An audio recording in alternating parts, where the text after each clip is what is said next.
गंगा जन्म की कथा 1। ऋषि विश्वामित्र ने कहा, वत्स राम, तुम्हारी ही अयोध्यापुरी में सगर नाम के एक राजा थे। वे पुत्रहीन थे।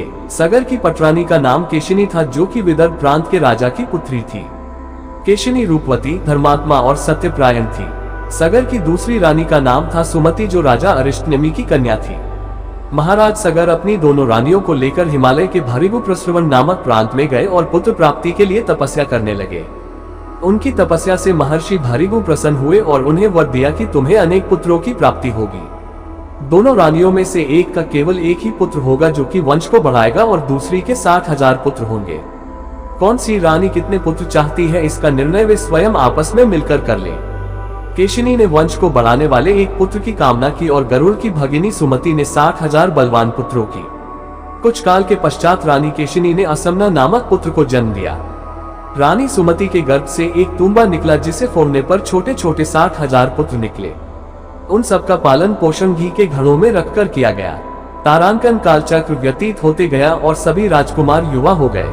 सगर का ज्येष्ठ पुत्र असमना बड़ा दुराचारी था और उसे नगर के बालकों को सरयू नदी में फेंककर उन्हें डूबते हुए देखने में बड़ा आनंद आता था। इस दुराचारी पुत्र से दुखी होकर सगर ने उसे अपने राज्य से निर्वासित कर दिया। असमना के अंशुमान नाम का एक पुत्र था। अंशुमान अत्यंत सदाचारी और पराक्रमी था।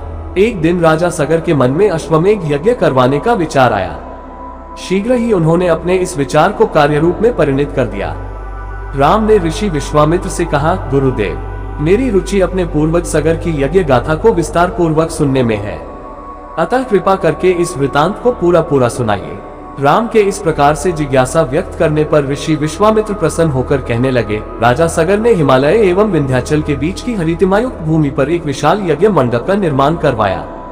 फिर अश्वमेघ यज्ञ के लिए श्यामकर्ण घोड़ा छोड़कर उसकी रक्षा के लिए पराक्रमी अंशुमान को सेना के साथ उसके पीछे पीछे भेज दिया। यज्ञ की संभावित सफलता के परिणाम की आशंका से भयभीत होकर इंद्र ने एक राक्षस का रूप धारण किया और उस घोड़े को चुरा लिया।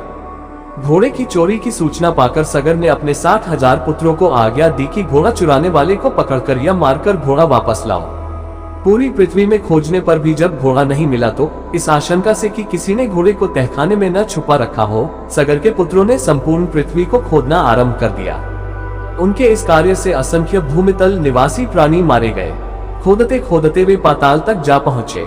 उनके इस नृशंस कृत्य के विषय में देवताओं ने ब्रह्मा जी को बताया तो ब्रह्मा जी ने कहा कि ये राजकुमार क्रोध एवं मद में अंधे होकर ऐसा कर रहे हैं।